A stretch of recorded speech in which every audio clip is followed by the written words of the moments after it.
Assalamualaikum warahmatullahi wabarakatuh. Saya Irma, guru prakarya dan kewirausahaan SMA Islam An-Nizam Medan. Nah, kenapa kita harus belajar prakarya?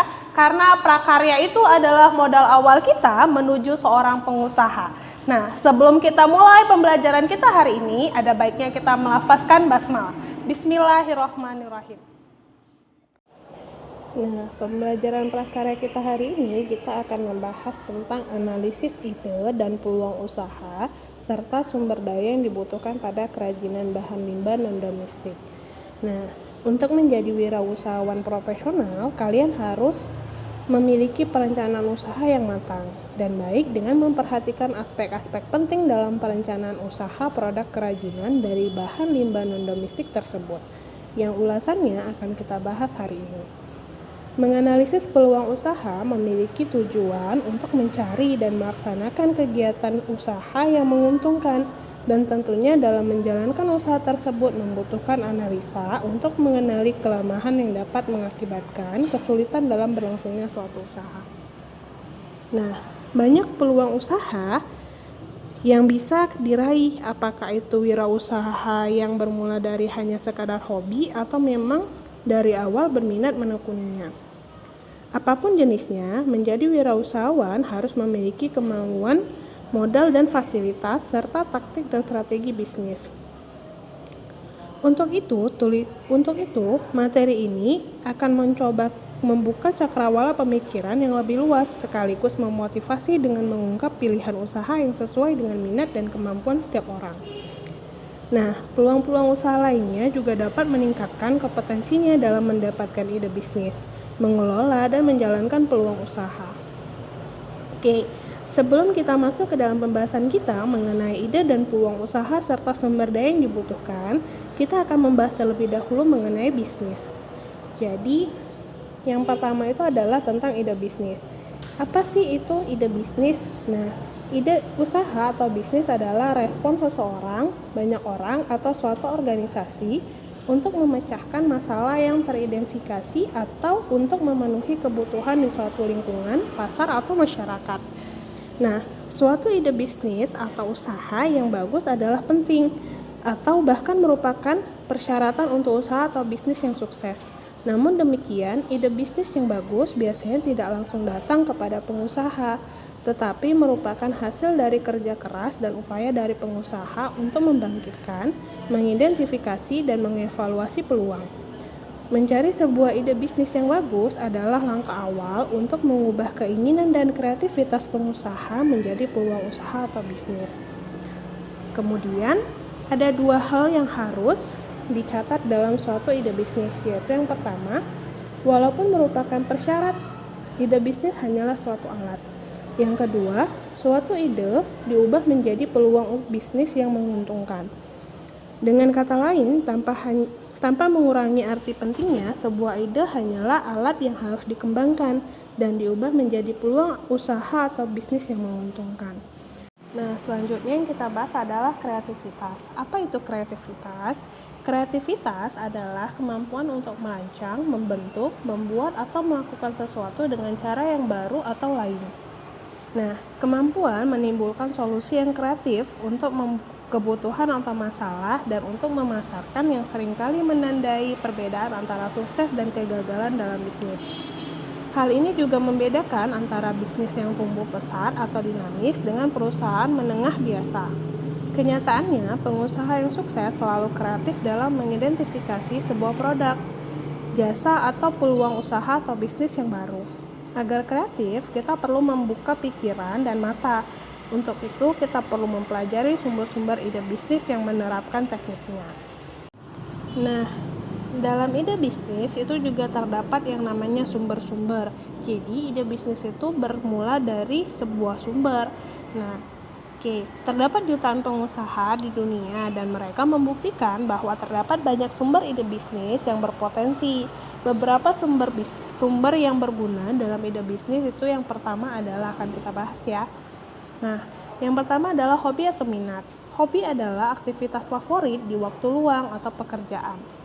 Nah, banyak orang dalam melakukan hobi atau minat berhasil mendirikan bisnis. Sebagai contoh, Jika Anda menyukai bermain dengan komputer, memasak, musik, perjalanan, olahraga, atau pertunjukan, kita dapat mengembangkannya menjadi sebuah bisnis. Misalnya, jika kita menikmati perjalanan, pertunjukan, dan atau memberikan pelayanan, atau kita bisa memasuki bidang pariwisata, di mana ini merupakan salah satu industri terbesar di dunia. Nah, sumber ide bisnis yang kedua adalah keterampilan dan pengalaman pribadi. Lebih dari separuh ide bisnis yang sukses berasal dari pengalaman bekerja di kantor atau tempat kerja. Nah, sebagai contoh, seorang mekanik yang mempunyai pengalaman bekerja di bengkel besar yang akhirnya membuka bisnis reparasi mobil atau bisnis berjualan mobil bekas. Jadi, latar belakang pengusaha memainkan peran penting dalam keputusan untuk memasuki bisnis selain jenis usaha bisnis yang akan mereka ciptakan. Keterampilan dan pengalaman merupakan sumber yang paling penting, tidak hanya untuk menghasilkan ide, tetapi juga untuk mendapatkan keuntungan.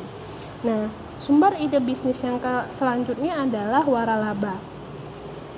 Waralaba adalah pengaturan di mana produsen atau distributor tunggal dari suatu produk dagang, produk atau jasa memberi hak eksklusif untuk distribusi lokal kepada pengecer mandiri atau bebas secara bergantian dari pembayaran royalti dan pemenuhan prosedur operasi standar. Nah, bisnis waralaba dapat mengambil beberapa bentuk, tetapi satu bentuk menarik adalah jenis yang menawarkan nama, citra, cara untuk melakukan bisnis, dan prosedur operasional bisnis. Di tahun 1980-an dan awal 1990, waralaba mengalami pertumbuhan yang sangat pesat dan menjadi metode yang banyak digunakan untuk memasuki bisnis bagi jutaan bisnis yang didirikan di Amerika Serikat dan Eropa.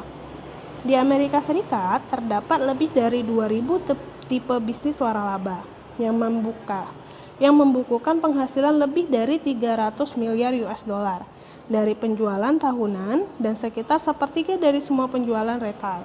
Selain membeli bisnis waralaba, seseorang juga bisa mengembangkan dan menjual konsep bisnis waralaba. Terdapat banyak buku direktori dan buku pegangan serta asosiasi waralaba, termasuk The International Physics Association, yang dapat memberikan banyak informasi. Nah, itu sumber ide bisnis yang ketiga tentang waralaba. Kita lanjut, sumber ide bisnis yang ketiga adalah media massa. Nah, media massa merupakan sumber informasi, ide, bahkan peluang yang besar. Nah, surat kabar, majalah, televisi, dan internet adalah contoh dari media massa. Misalnya, jika kita benar-benar memperhatikan di iklan komersial pada surat kabar atau majalah, kita mungkin terdapat informasi mengenai bisnis yang dijual. Satu cara untuk menjadi pengusaha adalah untuk merespon tawaran seperti itu. Nah, dalam pembahasan ini, yang terdapat di media cetak atau internet atau film dokumenter di TV, banyak melaporkan perubahan dalam gaya hidup atau kebutuhan konsumen. Misalnya, sekarang banyak orang yang tertarik pada makanan kesehatan atau kebugaran fisik. Kita juga bisa menemukan iklan yang mencari penyediaan jasa tertentu berdasarkan keterampilan, misalnya akuntansi, catering, dan keamanan. Atau kita mungkin bisa menemukan konsep baru yang membutuhkan investor seperti waralaba. Nah, selanjutnya sumber idenya adalah tentang pameran. Jalan lain untuk menemukan ide dari suatu bisnis adalah dengan menghadiri pameran dan pameran perdagangan. Pameran ini biasanya diiklankan di radio atau di surat kabar.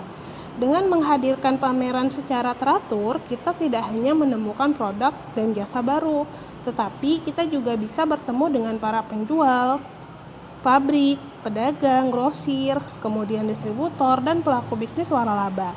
Mereka merupakan sumber ide dan informasi bisnis yang bagus dan membantu kita untuk memulai suatu bisnis. Beberapa dari mereka mungkin pula mencari seseorang seperti kita.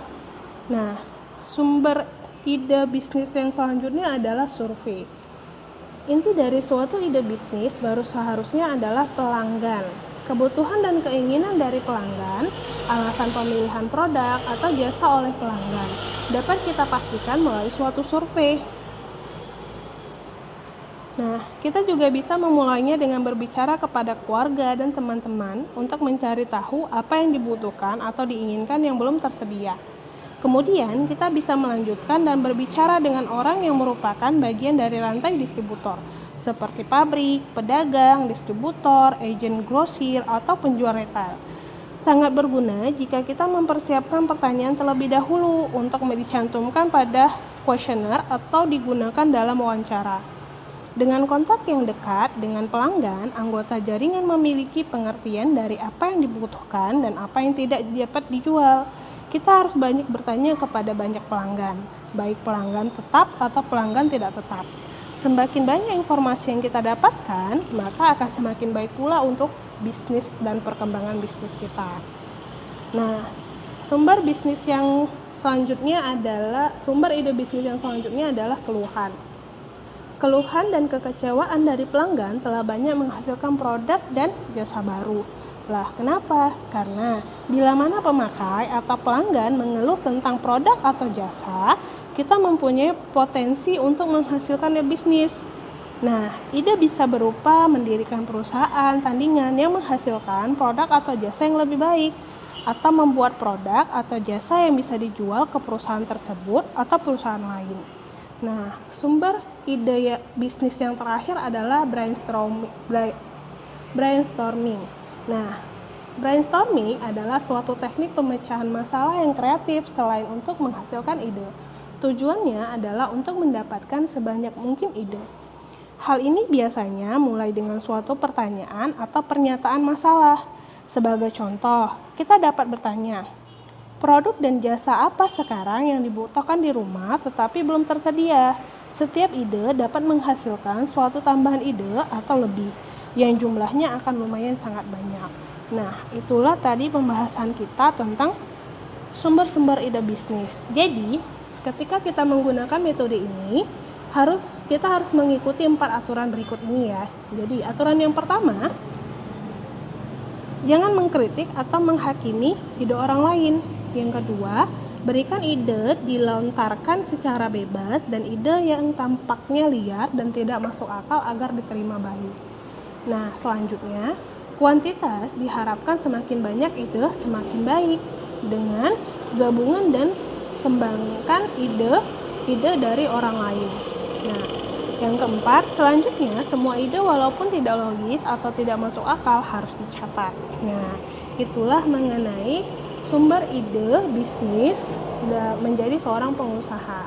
Kita lanjut materi kita berikutnya, yaitu pembahasan kita ya, di mana kita akan bahas tentang ide dan peluang usaha kerajinan. Nah, menganalisis peluang bisnis bertujuan untuk menemukan dan mengimplementasikan kegiatan bisnis yang menguntungkan. Rencana kewirausahaan perlu dianalisis untuk mengenali kelemahan yang dapat menyebabkan kesulitan kesinambungan bisnis. Analisis bisnis ini juga dapat digunakan untuk menemukan strategi alternatif di bidang penjualan, bauran, produk, investasi, pengembangan staf, kontrol bisnis, kontrol biaya, dan lain-lain. Faktor yang menjadi dasar pertimbangan analisis usaha ini antara lain adalah sebagai berikut. Nah, kita coba bahas ya. Yang pertama adalah faktor-faktor pertimbangan analisis usaha, itu adalah analisis faktor keuntungan. Cara pembuatan produk kerajinan perlu dikuasai dengan baik oleh para karyawan atau oleh para pengrajinnya. Nah, yang kedua adalah analisis faktor pemasaran. Harus diteliti kemungkinan pemasaran dan prospek pemasaran di waktu yang akan datang. Kemudian, analisis faktor bahan baku. Jadi, bahan baku merupakan faktor yang sangat penting yang turut menentukan harga produk dan kelancaran proses produk usaha kerajinan. Kemudian, faktor dan pertimbangan analisis usaha selanjutnya adalah analisis faktor bahan baku. Tadi udah ya, berarti kita lanjut ke analisis faktor tenaga kerja. Nah, pada faktor tenaga kerja ini yang perlu dipertimbangkan adalah tersedianya tenaga kerja yang harus dan kemungkinan untuk memenuhi baik dari segi jumlah, keahlian maupun jasa. Nah, faktor yang selanjutnya adalah analisis faktor modal.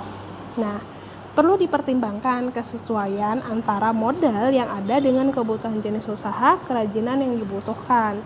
Kemudian, faktor pertimbangan analisis usaha yang kedelapan adalah faktor risiko, di mana tingkat risiko yang akan ditanggung juga perlu dipertimbangkan dengan besarnya keuntungan yang akan diperoleh.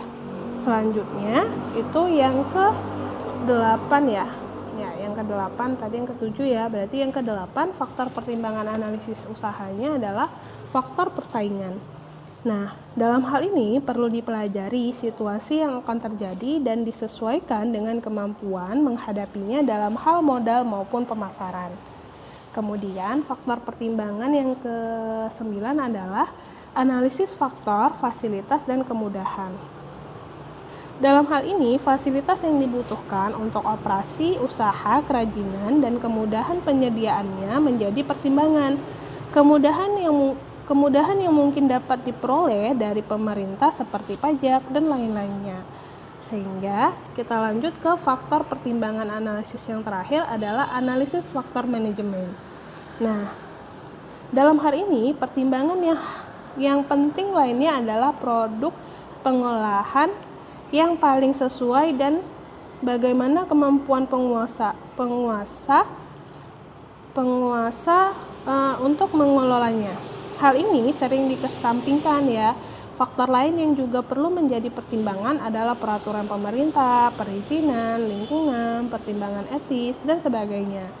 Jadi, jika seorang wirausahawan sudah menempatkan jenis usaha kerajinan sesuai dengan yang dibutuhkan dan sudah melalui berbagai macam pertimbangan, tugas selanjutnya yang harus dilakukan wirausaha adalah yang pertama, kita harus melihat jenis usaha kerajinan yang sesuai dengan hasrat dan minat lingkungan itu seperti apa. Kemudian kita juga harus melihat jenis usaha kerajinan yang benar-benar akan membawa suatu keuntungan. Kemudian jenis usaha kerajinan yang mudah mengurusnya dan mengerjakannya. Selanjutnya kita juga harus melihat jenis usaha kerajinan yang mudah pemeliharaannya. Lalu jenis usaha kerajinan yang produknya disenangi dan dibutuhkan oleh konsumen atau masyarakat sekitarnya. Selanjutnya, jenis usaha kerajinan yang bahan bakunya mudah didapatkan, karena jika sulit, maka kita juga akan sulit memproduksinya jika tiba-tiba produk yang kita tawarkan kepada masyarakat itu sangat membludak gitu. Selanjutnya, jenis usaha kerajinan yang mendapat dukungan serta perlindungan pemerintah. Kenapa hal ini paling penting? Karena jika produk yang kita akan buat itu tidak ada perlindungan izin perlindungannya gitu kan, kemungkinan yang tadinya mungkin produk kita itu sangat baik dan sangat diminati oleh konsumen itu bisa secara tidak langsung ditarik oleh pemerintah gitu, hingga akhirnya ya yang walaupun produk kita itu sangat diminati dan baik tapi tanpa izin, maka secara tidak langsung itu bakal menggagalkan usaha ataupun bisnis kita. Nah, jadi untuk poin yang terakhir itu sangat penting ya dalam menjadi seorang pengusaha, yaitu adalah kita harus membuat izin terlebih dahulu ya. Nah, oke. Selanjutnya kita akan bahas tentang sumber daya yang dibutuhkan dalam usaha kerajinan dari bahan limbah non-domestik ya. Nah,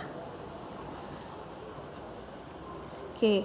Dengan menganalisis peluang usaha tadi ya, dimulai dengan perencanaan yang matang dan penuh dengan perhitungan tentang segala kemungkinan yang akan menggagalkan usaha, kita tidak boleh asal-asalan ya, atau tanpa berpikir dan menganalisis. Dengan adanya analisis SWOT, berarti kalian dapat mengetahui peta peluang usaha dan ancaman apa yang akan dihadapi di kemudian hari.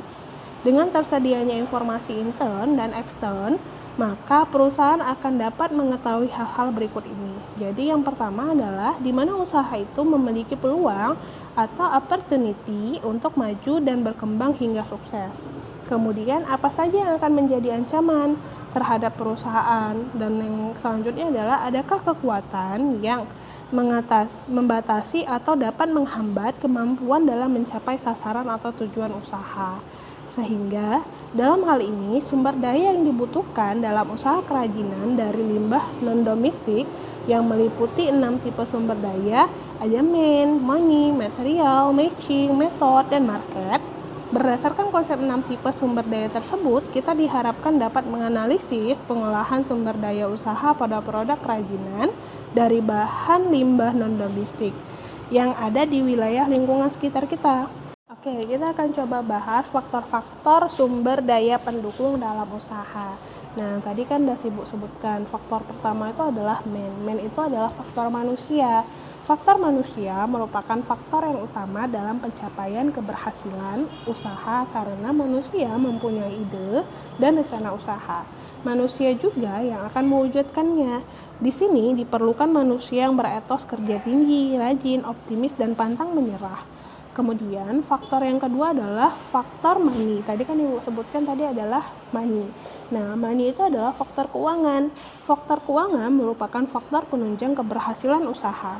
Faktor tersebut digunakan untuk modal usaha serta pemenuhan segala pengeluaran untuk kepentingan operasi produksi seperti pembelian bahan baku, bahan pembantu gaji pegawai, promosi, dan biaya distribusi.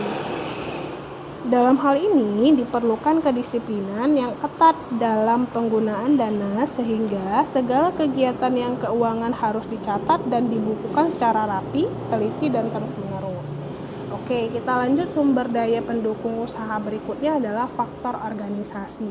Atau kan di situ ada tadi Ibu sebutkan itu adalah material. Nah,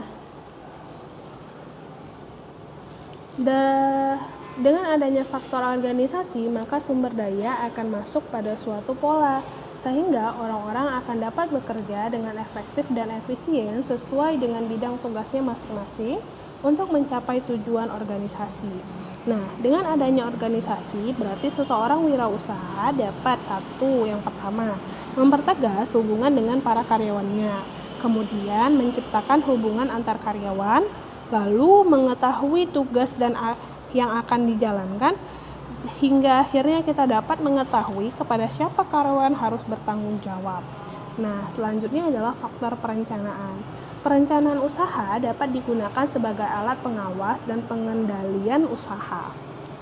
Oleh karena itu, perencanaan harus dibuat oleh wirausaha sejak usaha didirikan, yaitu mulai dari merencanakan produk apa yang akan dibuat, memperhitungkan jumlah dana yang diperlukan, merencanakan jumlah produk yang akan dibuat, lalu hingga akhirnya merencanakan tempat pemasaran produknya.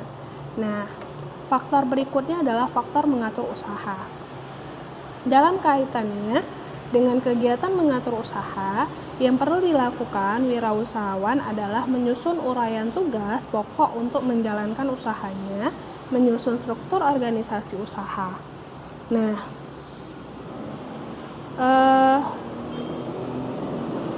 yang selanjutnya itu biasanya dalam faktor mengatur usaha adalah memperkirakan tenaga kerja yang dibutuhkan, menetapkan balas jasa dan insentif, membuat jadwal usaha, pengaturan mesin-mesin produksi, pengaturan tata laksana usaha, penataan barang-barang, penataan administrasi usaha, pengawasan usaha, dan pengendaliannya. Selanjutnya, yang kita bahas itu adalah faktor pemasaran. Nah, faktor pemasaran produk kerajinan adalah sebagai resep pasar dan prospeknya. Nah, kemudian kondisi pemasaran dan prospeknya, lalu program pemasarannya ya.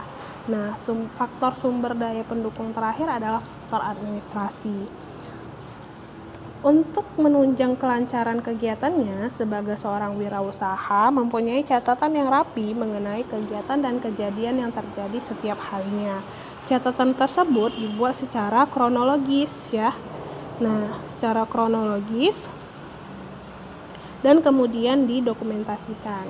Nah, itulah tadi pembahasan kita tentang mulai dari pengenalan tentang ide bisnis, kemudian sumber ide bisnis itu gimana, lalu kita masuk ke pembahasan kita tentang ide dan peluang usaha kerajinan non-domestik, hingga akhirnya tadi yang terakhir kita bahas adalah faktor-faktor sumber daya pendukung dalam usaha kerajinan non-domestik. Nah, mungkin ini ya pembelajaran kita hari ini tentang prakarya ya. Sebelum kita akhiri pembelajaran kita hari ini, ada baiknya kita melafazkan hamdalah. Alhamdulillahirabbil alamin. Nah, tetap semangat ya belajar pengusaha muda dan jangan lupa like, kemudian komen, and share. SMA Islam An-Nizam, unggul, cerdas, Islami. Assalamualaikum warahmatullahi wabarakatuh.